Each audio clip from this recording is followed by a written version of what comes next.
ہمارا channel subscribe کریں اور بیل کا آئیکن ضرور پریس کریں تاکہ ہر خبر پہنچے آپ کے پاس۔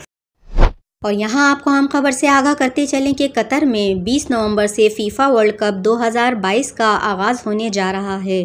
بین الاقوامی طور پر سب سے زیادہ پسند کیا جانے والا یہ ایونٹ مشرق وسطیٰ میں پہلی بار منعقد ہوگا۔ عرب نیوز کے مطابق فٹ بال ورلڈ کپ کے انعقاد سے خلیجی خطہ فضائی سفر، سیاحت اور مہمان نوازی کی صنعتوں کو بڑے پیمانے پر فروغ دینے کی امید کر رہا ہے۔ قطر میں ہونے والے فٹ بال کے عالمی ٹورنامنٹ کا بے صبری سے انتظار ہو رہا ہے، جس سے 1.2 ملین تماشائیوں کی آمد متوقع ہے اور اس سے قطری معیشت کو $17 بلین اضافے کی توقع ہے۔ ایک ماہ تک جاری رہنے والے عالمی ایونٹ کے دوران زائرین اپنی پسند کے مقابلے دیکھنے کے لیے قطر کے ہوٹلوں میں قیام کریں گے۔ اس ایونٹ کے لیے قطر میں ہوٹلوں کی رہائشی سہولتیں ابھی تک محدود ہیں۔